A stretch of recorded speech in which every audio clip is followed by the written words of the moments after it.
لطیفه عزیزی آوازخوان کشور ستاره برنستار هالیوود انتخاب شده. حقیقته که هرگز درباره آن خبر نداشتید. در ادامه با ما باشید.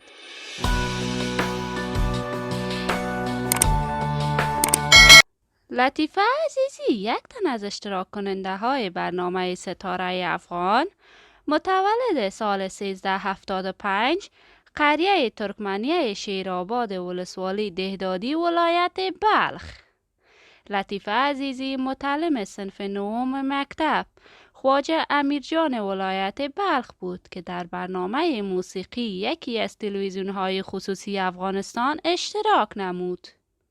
وی ادعا داشت که بعد از این که در برنامه تلویزیونی ظاهر شد با برخورد خشونت‌آمیز هم‌صنفی‌ها استادان مکتب قوم و ملت خود روبرو شد. وی دیگر نتوانست به مکتب خود برود. بعد از چندین مرحله تلاش توانست به برنامه ستاره افغان انتخاب شود، اما آنچنانی که باید می درخشید نتوانست ستاره خوبی باشد در برنامه، اما همیشه با رای فراوان مردم قرار داشت. بعد از ختم پروسه ستاره افغان آهنگ‌های بیشماری ساخت و تقدیم علاقمندان خود کرد.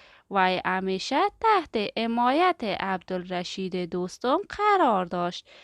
زمان سقوط حکومت در روند تخلیه وی به کشور امریکا پناهنده شد و در این اواخر تصاویر خود را در صفحات اجتماعی نشر کرده که اصلا مطابق با فرهنگ دین یک دختر افغان مطابقت ندارد و به تازگی در صفحه رسمی اینستاگرام خود متن نوشته است که به زودی یک ستاره سیکسی یا برنستار هالیوود می شوم و تابعیت افغانی خود را به امریکایی تبدیل می کنم و نمی خواهم دیگر مرا کسی افغان بگوید.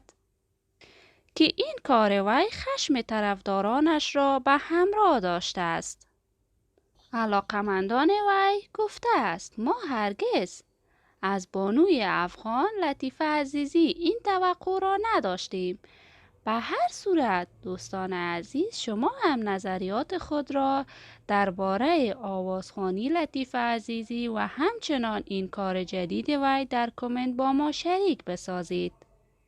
اگر تا هنوز دوست چینل من نشدید پس برای حمایت از من لطفاً چینل من را سابسکرایب نمایید، لایک را فراموش نکنید و ویدیوهای من را برای دوستانتان شیر نمایید. تا درود دیگر، بدرود.